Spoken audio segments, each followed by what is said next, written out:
Ladies and gentlemen, welcome back to the channel. Boy, oh boy, have we got a lot to catch up on today. I'm back. I've had a few days to recharge the batteries. I say recharge the batteries as if I haven't been consuming limitless amounts of alcohol. There's not actually been much recharging going on. I am depleted. Completely and utterly depleted.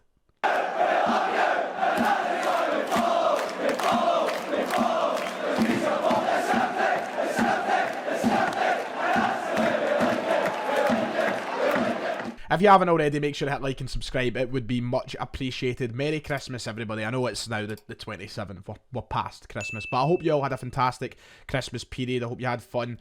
Obviously, if you spent it with a family or whatever, I hope you had fun doing what you were doing. And it's nice to see you all. Thank you for the support throughout the year. We're coming up to the end of 2022. There's not much else to do apart from drink limitless amounts of alcohol.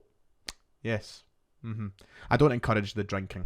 Do what you like. You don't need to always booze. Not everybody has to be like me. But it's nice to be back. And there is a lot to actually catch up on here today. We've missed so much over the past few days as I took a wee bit of time off.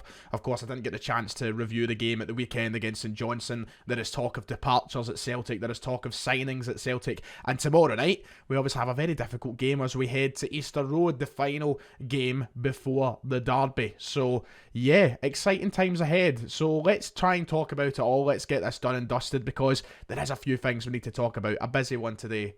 Ho ho ho. Merry Christmas. Right, so I want to quickly start with my thoughts on Saturday's game against St Johnstone. I'm going to keep it very brief, very to the point if you like. There's no point in dwelling in the past. It was on Saturday. We're now on Tuesday.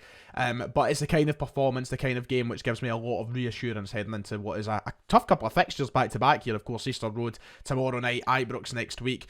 We needed that sort of game to calm the nerves of some, I would say. There was a lot of people getting a bit far ahead with themselves and saying that we weren't looking good enough, certain players weren't on form. I think that's the kind of game we needed. If we walked out of Celtic Park with a 1-0, a 2-1, or even like a 2-0, I think a lot of people would still been giving out those murmurs of discontent, but I was happy with what I seen. I was very pleased, and I think that the next two games will be a bigger judge of where we are coming out of this World Cup break, but that certainly was the kind of game that, to me, shows that we may have shaken off that little bit of rust. You know, we've got rid of that. We're back now. We're ready to play the football that we know and love as Celtic supporters, as Ange Postecoglou supporters. And it was great to see, you know, the likes of Kyogo get in amongst the goals, because there have been a lot of people suggesting that he's not been good enough, that he's been right off the boil. So I was pleased. I was sitting there in the stadium with a cheeser on my face as both goals went in, just knowing that he'd managed to, you know, silence a few folk. Of course, that isn't the biggest test. The biggest test is coming up, and it's those games where he does need to deliver, but I was chuffed nonetheless. And we need to talk about Rio Hatate, don't we? He was fantastic from right back in the game at the weekend. He was filling in a role that we've never seen him play in a Celtic shirt. There was, of course, the talk when he signed for Celtic that he was capable of playing left back as well, but playing at right back, it was new for him, and wow, 2 goals from that position. Obviously, it's not an area I expect to see him play in much more moving forward when Juranovic returns and Johnson's able to play, and then of course Ralston comes back. But it was good that he was able to step in, show how good of a utility player that he is when he's needed in certain areas, and he had a fantastic performance. He was probably the man of the match, you would say. But overall, thought everybody looked good enough. We had a good performance, and I was happy with the result. Of course, the kind of low point of the game, apart from conceding the red card for Turnbull, but I think you'd be daft to dispute it. It was easily a red card. He nearly takes the boys head off, but it wasn't as bad as what happened to Craig Gordon, was it? Yeah, at least it wasn't that. But ultimately, I'm happy. I'm pleased that we managed to win the game with a few goals being scored. It was good to see our familiar selves on the park. And we now move forward into the Hibs game. But we'll talk about that at the end of the video. We'll give a brief preview for that, because there's a couple of bigger stories that we probably need to talk about right now in the transfer department. One in, one out. It's a phrase that we've used quite often on this channel. But in the central defensive midfielder department, it looks as though that's about to be the case. So let's start with the departure side of things. According to reports in Russia, Oliver Abildgaard is off-ski. He will no longer be a Celtic player. His loan will be terminated in this January window, and his very short and bizarre Celtic career will come to a swift end. A player who I was really excited for, to say the least, never really getting the chance to play in. According to the reports, the fitness issues that he struggled with will see the end of his loan deal at Celtic. Of course, there was no obligation to buy with Abildgaard. I don't even think there was an option to buy with Oliver Abildgaard, so it was something that we weren't going to trigger come the end of the season. And to save everybody the hassle, and probably him most, it's probably best we do send them back to Rubin Kazan, where he will finish up his contract there. Not too far in the far distance. It's not that far away. I think he's only got 1 year left on his deal when he returns back to Rubin Kazan. So it'll be weird to see where his career goes now. Obviously, the situation in Russia has massive implications on his career, but he's at that point now with Celtic where things are getting stagnant. The chances didn't come. The chances are not. They're not gonna come. For a player who's on loan, you need to break into the team early, and it's just never happened for him. And I don't know if fitness issues have been the core problem for that, but he's just not had the chance. I think he's played something like 150 minutes since signing, and when you think of that, 150 minutes in the space of 5 months, 6 months, it's just there's no point in keeping him around. So it's not worked out. A bizarre one for Celtic, and it looks as though it's the end of the road for him.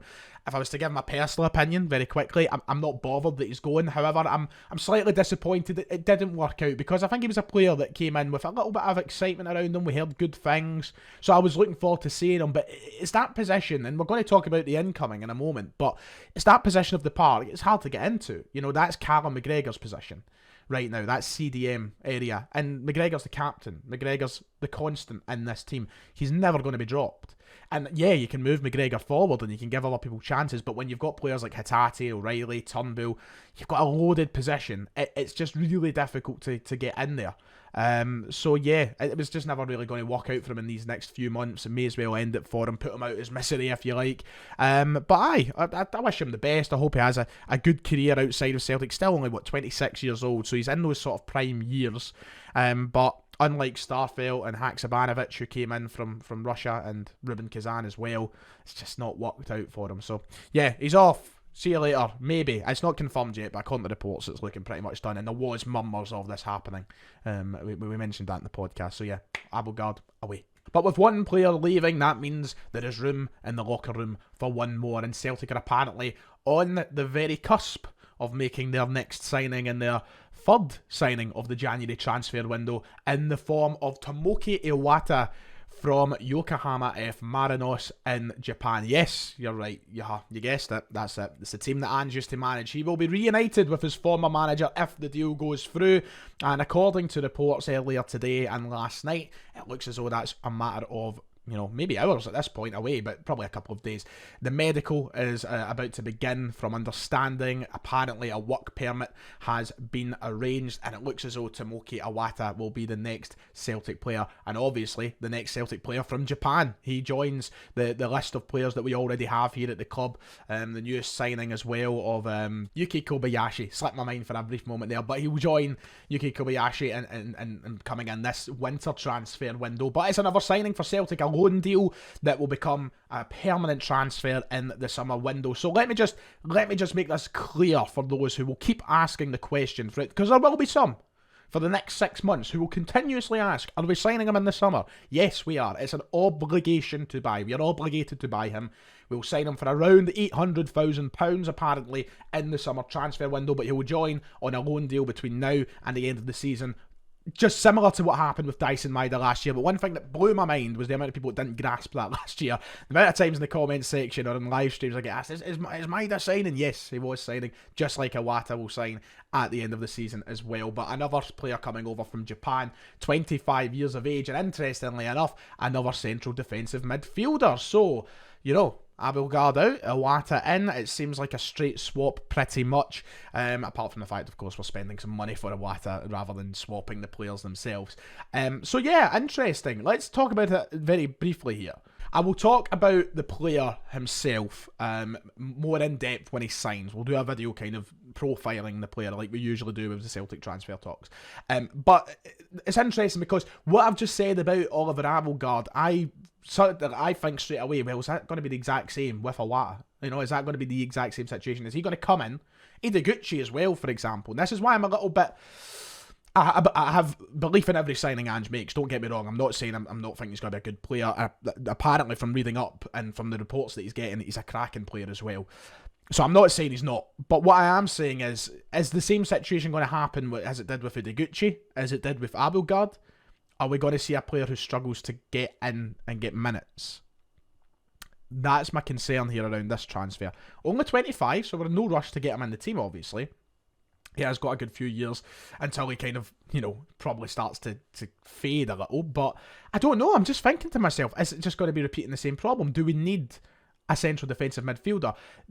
Yes and no. Because yes, if Abildgaard leaves, we would like depth there. Ideguchi, he'll probably leave as well, which means we are quite thin in the depth department.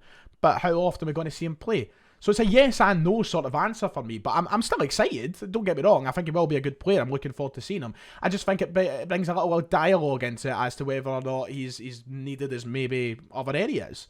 I don't know. Interesting. Let me know your thoughts. I'm excited nonetheless, and with an £800,000 fee, you can't really go wrong.